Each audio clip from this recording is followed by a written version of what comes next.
Hello guys, അങ്ങനെ നമ്മുടെ സാന്ത്വനം രണ്ടാം ഭാഗം പുതിയ പ്രൊമോ. എന്റെ പൊന്നോ, നമ്മുടെ അനുശ്രീ കത്തി കയറുവാട്ടോ നമ്മുടെ അലോകിൽ നിന്ന്. കിടിലൻ കുറെ അടികളും ഇടികളൊക്കെ കിട്ടുന്നുണ്ടേ. എന്തായാലും ആദ്യം തന്നെ നമ്മുടെ അനുശ്രീ നമ്മുടെ ഗോമതിയുടെ കയ്യിൽ നിന്നും കിട്ടിയ ആ ഒരു തിരിച്ചടി ഉണ്ടല്ലോ, ആ വെള്ളം ബക്കറ്റ് എടുത്ത് മേത്തൊഴിച്ചല്ലോ. അപ്പൊ അനുശ്രീ അത് ഓർത്ത് ഇങ്ങനെ സങ്കടപ്പെട്ട് നിൽക്കുമ്പോൾ നമ്മുടെ അലോക്, എടി നീ ഈ താലിച്ചരടും കഴുത്തിലിട്ടുണ്ട് തേരാപ്പാര നടക്കുന്നത് കാണണോ? നിന്റെ വീട്ടുകാർ നാണം കെടണോ നിനക്ക് കാണണോ എന്നൊക്കെ ചോദിച്ച് അലോക് ചൊറിയാൻ ചെല്ലുക.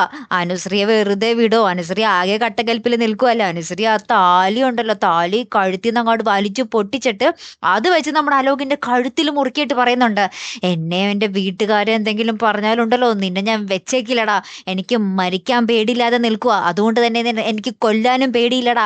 നിനക്ക് മരിക്കണോ എന്നൊക്കെ ചോദിച്ചിട്ട് ഭയങ്കരമായിട്ട് നമ്മുടെ അലോകിനെ അറഞ്ചും പുറഞ്ചും അടിക്കുന്നുണ്ടേ. എന്നിട്ട് ലാസ്റ്റ് നമ്മുടെ ആയുധമായ താലി ഉണ്ടല്ലോ, ആ താലി പണിയൊക്കെ കഴിഞ്ഞിട്ട് നമ്മുടെ അലോകിന്റെ കഴുത്തിൽ മുറുക്കലൊക്കെ കഴിഞ്ഞിട്ട് തിരികെ നമ്മുടെ അനുസരിച്ച് കഴുത്തിലോട്ട് എടുത്തിടുന്ന ഒരു ദൃശ്യങ്ങളാട്ടോ കൂട്ടുകാരെ ഏറ്റവും ഒടുവിൽ കാണുവാൻ സാധിച്ചതേ. കാത്തിരിക്കാട്ടോ അടുത്തൊരു വീഡിയോയുമായി വരുന്നത് വരയ്ക്കും. Good bye.